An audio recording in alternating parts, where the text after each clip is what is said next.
Guys, welcome back to my channel. ఈరోజు అయితే నేను మీకు ఒక ఈజియెస్ట్ అండ్ హెల్తియెస్ట్ బ్రేక్ఫాస్ట్ ఇదైతే ఓట్స్ దోశ. అండ్ వెయిట్ లాస్లో ఉన్న వాళ్ళకైతే ఓట్స్ అనేవి చాలా బాగా యూజ్ అవుతాయి. మనం ఎప్పుడు ఓట్ మీల్ ఇంకా స్మూతీని అయితే ప్రిపేర్ చేసుకుంటూ ఉంటాం. బట్ అప్పుడప్పుడు మన రొటీన్ చేంజ్ చేయడానికి ఓట్స్ని మనం దోశగా కూడా ప్రిపేర్ చేసుకోవచ్చు. ఇంకా బ్యాటర్ ఎలా ప్రిపేర్ చేసుకోవాలో చెప్తా, వచ్చేయండి.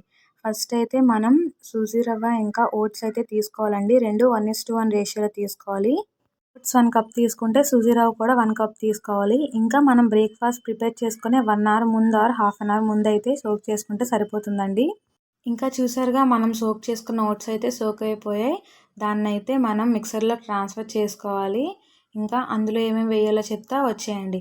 ఫస్ట్ అయితే జింజర్ ఒక పీస్ వేసుకోండి. ఇంకా జీరా కూడా ఒక టేబుల్ స్పూన్ వేసుకోండి. అండ్ గ్రీన్ చిల్లీ కూడా ఒక 3-4 అయితే యాడ్ చేసుకోండి. ఇందులో మనం ఎక్స్ట్రా టేస్ట్ యాడ్ చేయడానికి కొబ్బరిని కూడా కొంచెం తీసుకోవాలి. ఇంకా సాల్ట్ని కూడా మీరు ఇందులోనే యాడ్ చేసుకోండి.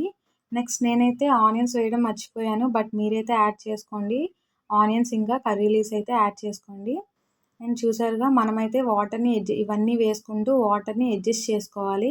దోశ అనేది క్రిస్పీగా రావాలి అంటే బ్యాటర్ని కొంచెం స్మూత్గా అయితే ప్రిపేర్ చేసుకోండి. సో మనకు అప్పుడు దోశ అనేది క్రిస్పీగా వస్తుంది. అండ్ మనం ఇవన్నీ వేసాం కాబట్టి ఏ కాంబినేషన్ లేకున్నా కూడా తీసుకోవచ్చు. బట్ మీరు ఏదైనా చట్నీ, అంటే ఇది అది లేదు, మీ దగ్గర ఏదైనా చట్నీ ఉన్నా దాంతో కూడా ట్రై చేయండి, బాగుంటుంది. అండ్ ఆయిల్ విషయానికి వచ్చేసరికి ఆయిల్ వేయకుండా కూడా ఈ దోశ అయితే వచ్చేస్తుందండి. బట్ మీరు వేయాలి అనుకుంటే గీ వేసుకోండి, హెల్త్కి మంచిది.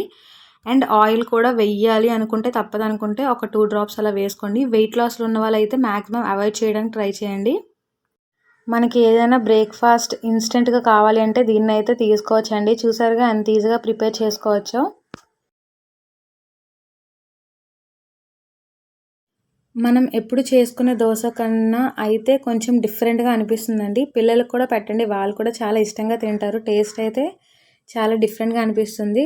మస్ట్ అండ్ షుడ్గా ట్రై చేయండి ఒకసారి. ఇంకా చూసారుగా, మన బ్యాటర్ అయితే ప్రిపేర్ అయిపోయిందండి. ఇలా కొంచెం స్మూత్గా చేసుకోండి. ఇంకా కొంచెం థిక్గా అనిపిస్తే మాత్రం వాటర్ వేసుకుంటూ కొంచెం లూజ్గా అయితే ప్రిపేర్ చేసుకోండి. అండ్ చూసారుగా, బాగా మిక్స్ చేసుకోండి. అండ్ ఇప్పుడే సాల్ట్ కూడా అడ్జస్ట్ చేసుకోండి, అంటే సరిపోయిందో లేదో ఒకసారి చూసుకొని దోశ అయితే వేసుకోండి.